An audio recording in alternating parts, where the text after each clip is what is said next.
महाराष्ट्राच्या राजकारणात सध्या एक नाव पुन्हा चर्चेत आलं आहे आणि ते म्हणजे ज्योती मेटे. राजकीय हालचाली, भेटीगाठी आणि काही सूचक संकेत यामुळे पुन्हा एकदा प्रश्न उपस्थित झाला आहे, ज्योती मेटे राष्ट्रवादी काँग्रेसमध्ये प्रवेश करणार का? कारण याला धरून आणखी एक महत्त्वाचा मुद्दा आहे, तो म्हणजे महिला आयोगाच्या अध्यक्षपदासाठी त्यांचं नाव चर्चेत असल्याच्या चर्चा या फक्त राजकीय वर्तुळात रंगू लागल्या आहेत. आता फक्त अफवा आहेत का, की यामागं काही ठोस राजकीय गणित आहे? ज्योती मेटे यांच्या पुढच्या राजकीय पावलामागं नेमकं काय रणनीती असू शकते आणि जर त्या राष्ट्रवादीत दाखल झाल्या तर त्याचा महाराष्ट्राच्या राजकारणावर काय परिणाम होऊ शकतो?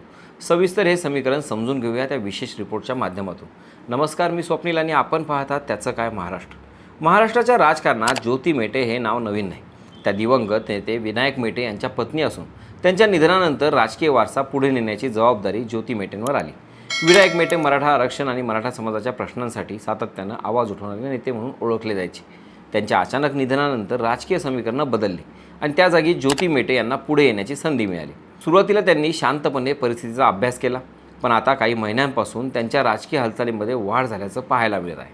राजकीय वर्तुळात अशी चर्चा रंगत आहे की ज्योती मेटे राष्ट्रवादी काँग्रेसमध्ये प्रवेश करू शकतात. आता असं का? अजित पवार गटात तर अनेक महिला या पदासाठी इच्छुकही आहेत आणि सक्षमसुद्धा आहेत. मग ज्योती मेटेच का? तर यामागं काही महत्त्वाची कारणं सांगितली जात आहेत. पहिलं कारण म्हणजे राजकीय स्थैर्य आणि भविष्य. स्वतःची स्वतंत्र राजकीय ओळख तयार करणं हे आजच्या काळात सोपं नाही. मोठ्या पक्षाचा पाठिंबा असेल तर संघटनात्मक ताकद, संसाधनं आणि राजकीय पाठबळ मिळणं सोपं होतं. दुसरं कारण म्हणजे मराठा समाजातील समीकरणं. राष्ट्रवादी काँग्रेस पक्ष मराठा समाजात प्रभावी मानला जातो. जर ज्योती मेटे राष्ट्रवादीत दाखल झाल्या तर मराठा समाजातील काही मतदार पुन्हा एकदा राष्ट्रवादीकडे वळू शकतात, असं राजकीय विश्लेषकांचं मत आहे. आता इथे येतो दुसरा महत्त्वाचा मुद्दा, महिला आयोगाच्या अध्यक्षपदाची चर्चा. राजकीय वर्तुळात अशी चर्चा आहे की ज्योती मेटेंचं नाव महिला आयोगाच्या अध्यक्षपदासाठी पुढं केलं जाऊ शकतं. महिला आयोग हे एक महत्त्वाचं पद मानलं जातं, कारण महिलांच्या हक्कांशी संबंधित अनेक प्रश्न या आयोगाकडे येतात. महिलांवरील अन्याय, अत्याचार आणि विविध सामाजिक प्रश्नांवर काम करण्याची जबाबदारी या पदावर असते. जर ज्योती मेटेंना हे पद मिळालं तर त्यांच्यासाठी हा एक राजकीय पुनरागमनाचा मोठा टप्पा ठरू शकतो. पण इथे एक महत्त्वाचा प्रश्न उभा राहतो की हे सगळं फक्त चर्चा आहे का, की यामागं काही ठोस हालचाली सुरू आहेत? कारण महाराष्ट्राच्या राजकारणात अनेकदा अशा चर्चा आधी रंगतात आणि नंतर अचानक मोठे निर्णय जाहीर होतात. काही सूत्रांच्या मते ज्योती मेटेंनी काही महत्त्वाच्या नेत्यांची भेट घेतल्याचे सांगितलं जात आहे. या भेटीमागचा नेमका उद्देश काय होता हे अधिकृतपणे स्पष्ट झालेलं नाही, पण राजकारणात भेटीगाठी म्हणजे संकेत असं अनेकदा मानलं जातं. आता जर ज्योती मेटे राष्ट्रवादी काँग्रेसमध्ये दाखल झाल्या तर त्याचे काही राजकीय परिणाम होऊ शकतात. पहिला परिणाम म्हणजे मराठा समाजातील प्रभाव वाढण्याची शक्यता. दुसरा परिणाम इतर पक्षांमधील स्थानिक नेतृत्वावर दबाव वाढू शकतो. तिसरा परिणाम आगामी निवडणुकांच्या पार्श्वभूमीवर राजकीय समीकरणं बदलू शकतात.